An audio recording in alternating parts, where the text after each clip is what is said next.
नमस्कार दोस्तों, आपका स्वागत है। मैं आपके समक्ष मुन्ना कुमार आप लोगों का स्वागत करता हूं। तो आज की वीडियो में हम पढ़ने वाले हैं गौतम बुद्ध, जिसे बौद्ध धर्म के नाम से जाना जाता है।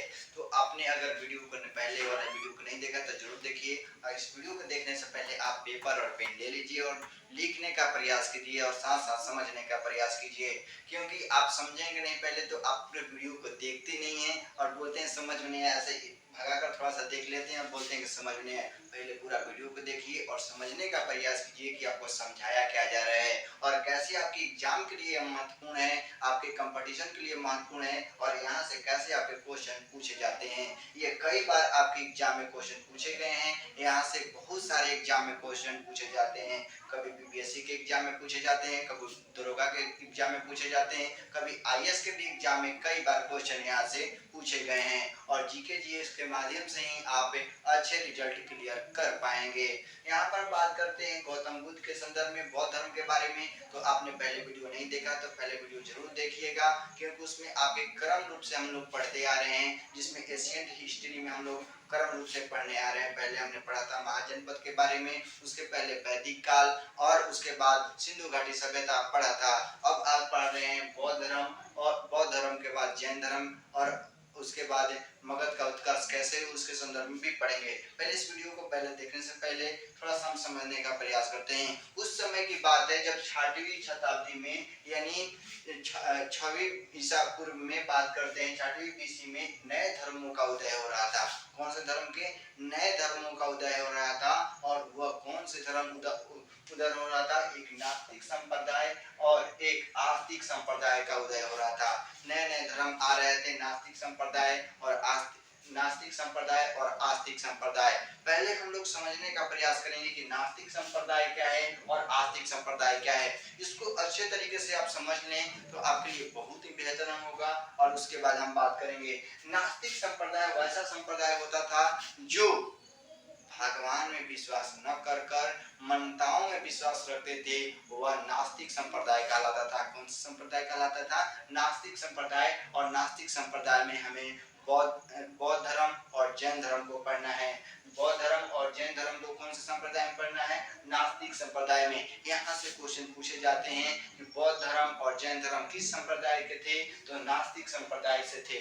ठीक है। अगर हम बात करें आस्तिक संप्रदाय की, तो आस्तिक संप्रदाय वैसा संप्रदाय होता था जो दूसरे धर्म से आकर अपने धर्म को मानते थे, यानी ऐसा कहें कि जो देवताओं में लगभग विश्वास करते थे, वैसे लोगों को आगे चलकर वह नैनार कहलाए, मलवार कहलाए, आजीवक कहलाए, वह आस्तिक संप्रदाय से थे। कौन से संप्रदाय से? आस्तिक संप्रदाय से थे।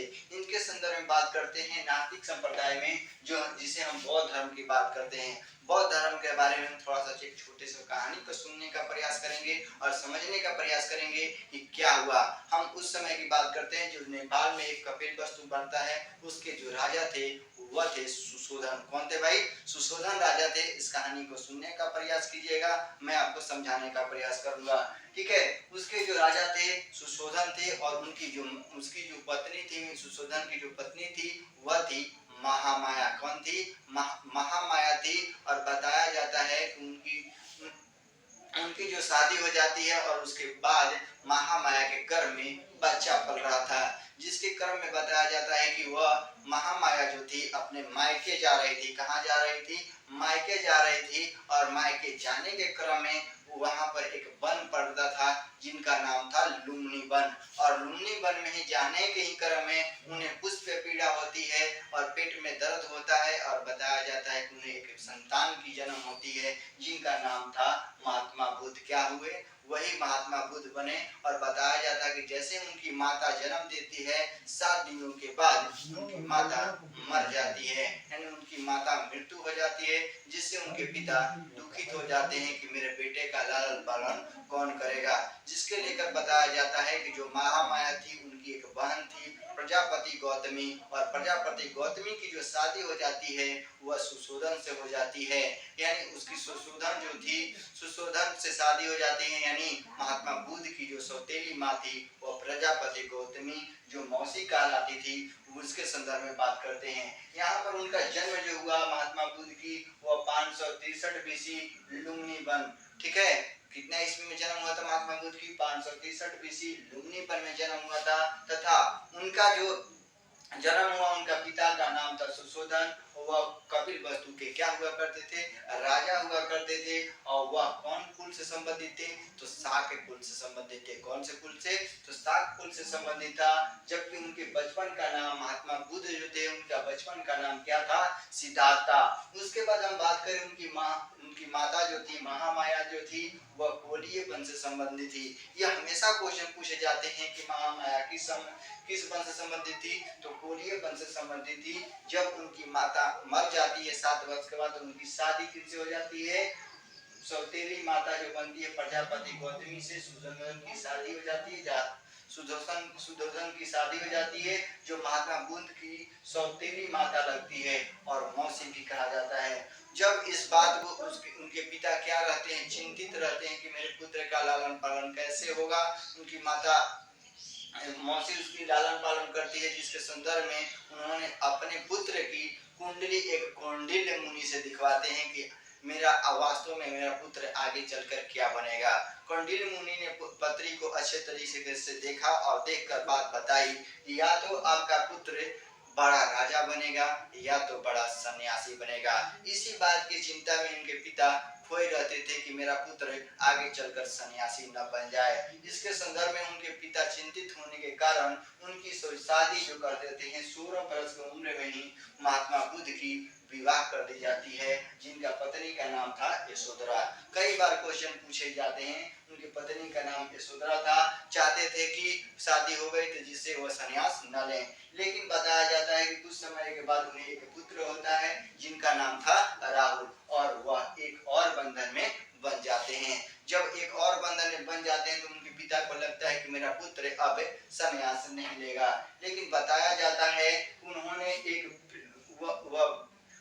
बताया जाता है कि वह घूमने गए हुए थे और बगीचे में उन्होंने एक 4 दृश्य को देखा, और 4 दृश्य के बाद उन्होंने गृह त्याग किया। तो वो कौन से 4 दृश्य थे, जिसके संदर्भ में हम थोड़ा सा समझते हैं। उन्होंने पहले दृश्य को देखा, जो बूढ़ा व्यक्ति जो था। कौन सा व्यक्ति?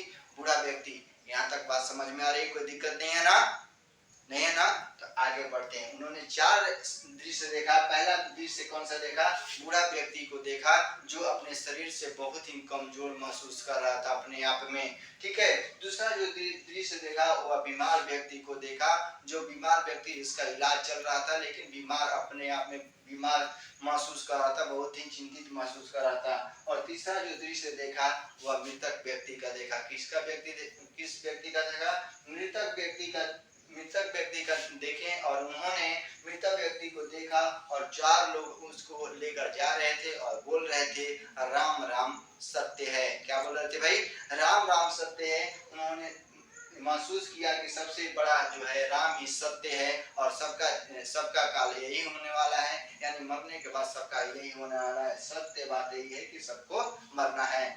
उन्होंने चौथा जो दृश्य देखा, बहुत ही अच्छा दृश्य देखा। उन्होंने एक सन्यासी को देखा जो बहुत ही प्रशंस दिखाई दे रहा था। यानी वह एक सन्यासी को देखते हैं जो भगवान का नाम ले रहा था और बहुत ही प्रसन्न दिखाई दे रहा था। उसके बाद उन्होंने सोच लिया कि मुझे ही आज सन्यासी बनना है।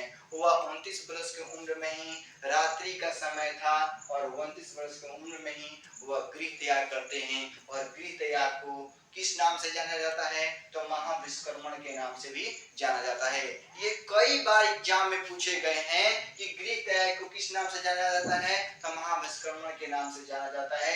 और 29 वर्ष की उम्र में ही उन्होंने गृह त्याग किया। और गृह त्याग करने के बाद वह कहाँ गए? तो वह कहाँ? तो सबसे पहले वैशाली गए, और वैशाली में उनके प्रथम गुरु मिले, जिनका नाम था अलार कलाम। क्या नाम था?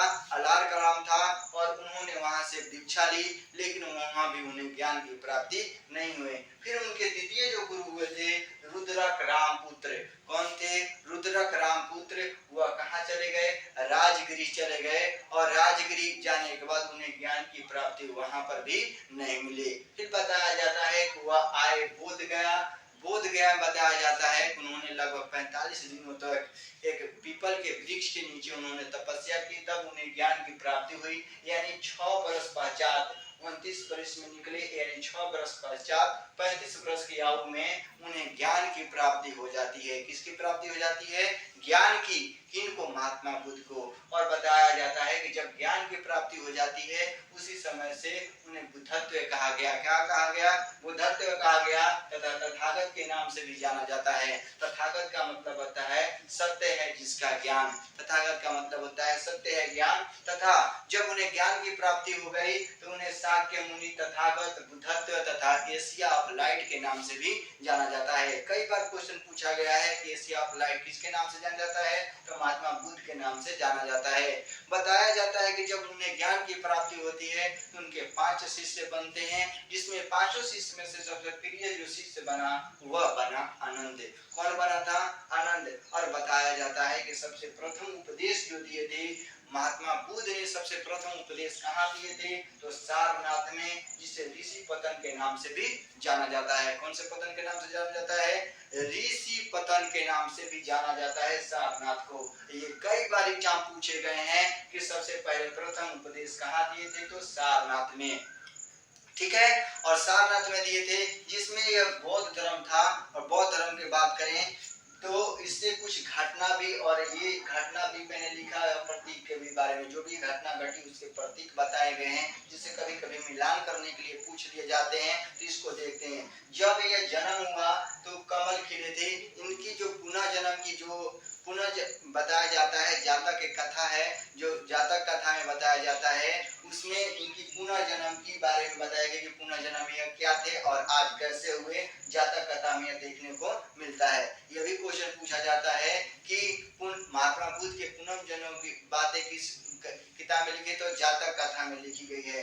बताया जाता है कि जन्म जो हुआ था उस समय कमल खिले थे तथा इन्हें साड़ के रूप में दिया जाता है। यहाँ पर गृह त्याग की बात करें तो गृह त्याग इन्होंने घोड़ा से किया था। किससे किया था? घोड़ा से। ठीक है, इसलिए घोड़ा का प्रतीक लगा दिया जाता है। और ज्ञान की प्राप्ति पीपल वृक्ष के नीचे हुई थी। क्या किसके नीचे हुई थी? पीपल वृक्ष के नीचे हुई थी, इसलिए पीपल का चित्र लगा दिया जाता है। और निर्माण जो हुआ था वह पद चिन्ह के रूप में देखा जाता है, जिसे स्तूप कहा जाता है। एक प्रमुख बात मैं बताना भूल गया, वो पहला प्रमुख बात क्या है?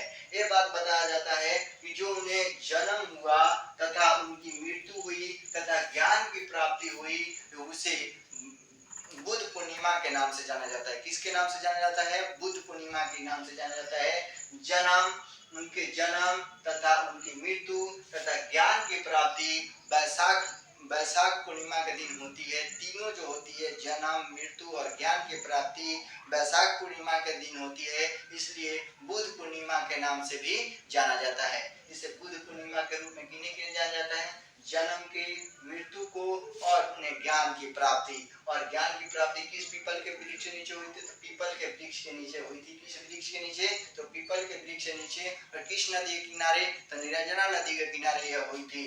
यहाँ तक हमने यह बात को देखा और समझा। यहाँ तक बात आपको समझ में आ रही है? अब बात करते हैं आगे।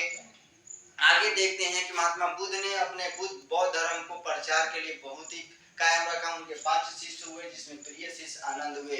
इन्होंने कहा था, अपने उपदेश में कहा था कि अगर इसमें महिला न शामिल हो, बौद्ध धर्म को महिला अगर न माने तो बहुत सालों तक यह धर्म चलेगा। लेकिन आनंद के कहने पर आनंद ने आग्रह किया कि नहीं, इसमें महिला रहनी चाहिए, जिसमें बताया जाता है कि आनंद के आग्रह करने पर महिलाओं को बौद्ध धर्म में प्रवेश मिल गया। और पहला वो क्षेत्र था जो वैशाली क्षेत्र था, जिसमें बौद्ध धर्म में पहला महिलाओं को मिला। और सबसे पहले जो प्रथम जो महिला जो थी जिन्होंने बौद्ध धर्म को अपनाया था वह प्रजापति गौतमी थी, जिनकी सौतेली माँ लगती थी, यानी मौसी कहा जाता था। ठीक है, महात्मा बुद्ध की क्या लगती थी? सौतेली माँ या मौसी। ठीक है, जिसके संदर्भ में प्रजापति गौतमी को सबसे पहले बौद्ध धर्म की प्रथम महिला बनी। ठीक है, प्रवेश मिला।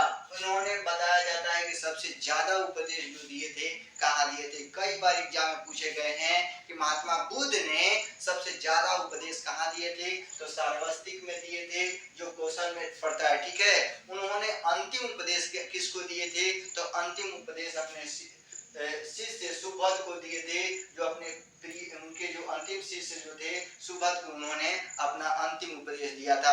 उपदेश देने के बाद उनकी मृत्यु हो जाती है। 463 BC में उनकी मृत्यु हो जाती है कुशीनगर में, जो महाजनपद मल्लव का क्षेत्र था, जो गणतंत्र के रूप में जाना जाता है। आप पहले वीडियो जरूर देखें क्योंकि वह आपके लिए बहुत ही इंपॉर्टेंट है। साथ में यह भी वीडियो देखें। इसके बाद एक और भी वीडियो आएगा बौद्ध धर्म से, जिसमें उसमें बात हम करेंगे। उन्होंने आर्य सत्य कहा, यानी उन्होंने 4 आर्य सत्य कहा। क्या क्या कहा? कहा कि जीवन जीने के लिए पहला जो सत्य बात ये इन्होंने कहा कि यहाँ पर जीवन में दुख है, दुख नहीं, दुख के साथ साथ दुख का समुदाय है। दुख का समुदाय का दुख तो होगा ही, दुख के साथ समुदाय भी होगा। दुख का निरोध है, यानी दुख का निरोध है, दुख का निवारण है, और दुख हटाने के लिए उनके कुछ मार्ग भी बताए गए हैं। दुख निरोध के कुछ मार्ग भी हैं।